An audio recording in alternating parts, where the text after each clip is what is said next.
bendiga, hermanos de la Iglesia Bautista Genezaret. Es un gusto poder estar una semana más, ya la semana número 4, gracias a Dios, de este mes de mayo, en donde podemos meditar de Mateo, del capítulo 19 al capítulo 24, versículo 28. Gracias a Dios por este tiempo que nos da de poder leer su palabra, de tomar tiempo para estudiarla. Y les quiero animar a tomar este tiempo para adentrarnos en ella, para conocer más a nuestro Señor y ver la obra que Él hizo en esta tierra. Recordemos que Mateo está mostrando cómo Jesús es el Rey de los judíos con autoridad universal. Jesús está cumpliendo las profecías. Él es el Mesías y tiene autoridad sobre todo pueblo, sobre toda nación. Nosotros vamos a comenzar nuestra lectura ahí en el capítulo 19 desde el versículo 16. Y nosotros encontramos esta historia muy conocida del joven rico, como él viene y él le dice a Jesús ¿qué bien haré para tener la vida eterna? Y vemos entonces cómo aquí él está buscando una justicia y está mostrando su justicia propia, pero el problema es que su egoísmo le está separando de Dios. Vemos por lo tanto cómo esa moralidad le aleja del Señor, porque Él quiere sentirse bueno, quiere ser considerado bueno. De hecho le pregunta a Jesús, maestro bueno. Y esa moralidad, en vez de llevarle a Jesús, le aleja de Él. Y nosotros entonces, por lo tanto, tenemos que ver cómo el Señor Jesús debe ser nuestro mayor tesoro. Amarlo a Él por encima de todo. De hecho, después los discípulos vienen y también le preguntan a Jesús. Nosotros de hecho es Pedro ahí en el versículo 27 diciendo, hemos dejado todo y te hemos seguido. ¿Qué pues tendremos? Y nosotros tenemos que darnos cuenta que Jesús debe ser nuestro mayor tesoro. Debemos amarlo a Él por encima de todo y seguirle a Él. Y esto nos debe hacer considerar y pensar, ¿amamos al Señor por encima de todo? ¿Dónde está puesta nuestra identidad?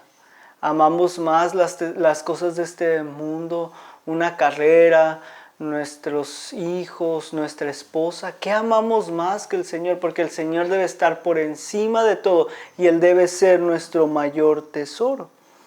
El capítulo 20 nos va a ayudar a entender, de hecho, un poco acerca de esta pregunta. Ellos en el 19-27, como decía, preguntan, lo hemos dejado todo y te hemos seguido, ¿qué pues tendremos? Y Jesús, a través de esta parábola de los obreros de la viña, les va a ayudar a entender cómo ellos tienen que ir más allá que solamente ver qué recompensa tienen. Y claro, hay recompensa, pero ellos deben estar llamados, como veremos en el capítulo 20, a servir. Pero no es la idea que ellos tienen. De hecho, es interesante cómo en el 20, del 17 al 19, encontramos que Jesús les vuelve a mencionar que Él viene a entregar su vida. Esto ya lo había hecho anteriormente. Y recuerdan cuando Jesús les dijo acerca de esto, ellos, sobre todo Pedro, se acerca y les dice, no, Jesús, no. Ese no, mostrando como ese no es el camino, pero Jesús dice, yo he venido a entregar mi vida, no a buscar grandeza, no a buscar posición, aunque los discípulos están buscando esa posición, porque la historia que después tenemos, después es la madre de Santiago y de Juan viniendo a pedir que sus hijos se sienten al lado de Jesús. Pero Jesús vuelve a recordar en el 20:28, el Hijo del Hombre no vino para ser servido. El Hijo del Hombre vino para servir y dar su vida en rescate por muchos.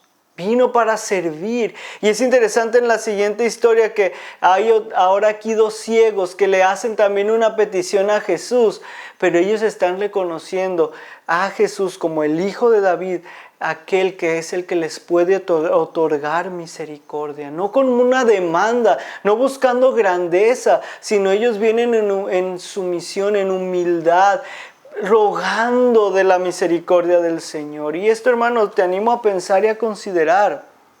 ¿Nosotros buscamos ser servidos o buscamos servir?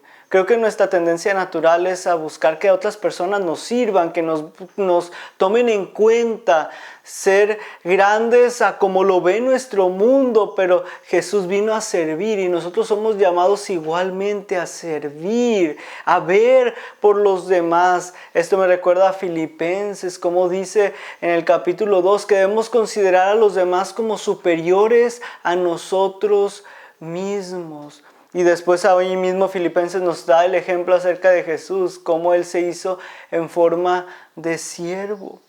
Pero esto nos debe ayudar a nosotros también a pensar en esto. ¿Qué es lo que nosotros estamos buscando? Pero después en capítulo 21 vemos a Jesús ya en esta parte de la última semana. Y entonces Jesús es interesante y quiero hacer notar, por ejemplo, 21:4, como dice, para que se cumpliese lo dicho por el profeta. Porque Jesús viene a cumplir, no viene a ver cómo Él busca grandeza o cómo hace su voluntad. Jesús viene a servir y cumple las profecías que se han escrito acerca de Él. Pero entonces también en esta sección vamos a ver cómo la autoridad de Jesús es rechazada. Cómo la autoridad de Jesús es rechazada. De hecho, ni siquiera hasta los mismos discípulos se sorprenden de las cosas que hace Jesús. Pero también vamos a ver cómo hay en estos capítulos que estaremos viendo esa confrontación entre los principales sacerdotes, los ancianos, los fariseos, los escribas, en donde ellos le preguntan, en donde ellos quieren ver cómo tentar a Jesús, cómo encontrarle una falta para deshacerse de Él, para matarle. Y vamos entonces a ver esta parte, pero también es importante ver cómo entonces Jesús otra vez vuelve a hablar en parábolas. Vemos diferentes parábolas aquí de Jesús en el 21:28, 21:33, 21:22, y nos vuelve a hablar de esta parte que ya hemos visto anteriormente. El reino de los cielos es semejante. Pero también vamos entonces después a encontrar esta confrontación que hay, ellos preguntando, Jesús respondiendo. Y la verdad es que ellos no están preguntando porque quieren conocer más del Señor, ellos quieren encontrar una falta en Jesús. Y tenemos que entender cuando leemos esta parte que ellos están buscando faltas en Jesús, no buscando aprender.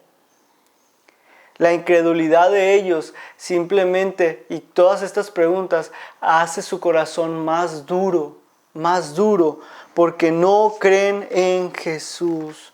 Pero es interesante ver cómo Jesús en cada respuesta les muestra la verdad y les ayuda a ver de una manera bíblica, desde una perspectiva bíblica, las preguntas que ellos hacen. Y esto debe ser ánimo para nosotros, porque tenemos que entender que entonces podemos vivir en esta tierra con una cosmovisión bíblica, con un entendimiento bíblico de las cosas, y no es que las cosas están separadas unas de otras, y en verdad te animo a esto.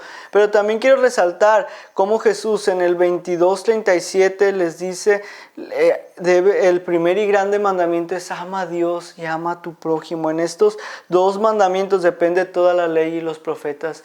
Y hermanos, hemos hablado del servicio, hemos entonces también hablado acerca del amor, de la incredulidad de los fariseos y aún de la incredulidad de los discípulos. Pero también en capítulo 23 vemos todos estos hay.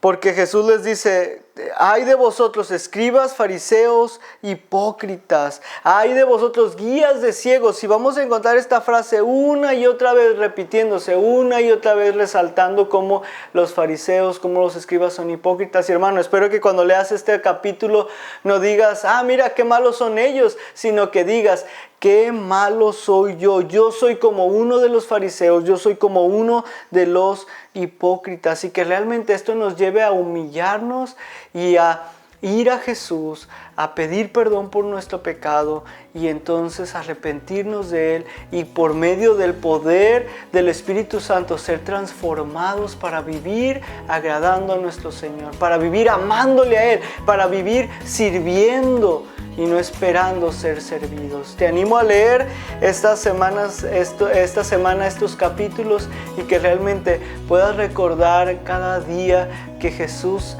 te amó y Jesús quiere transformarte por medio de su palabra y que podamos aplicar la palabra del Señor cada día a nuestras vidas.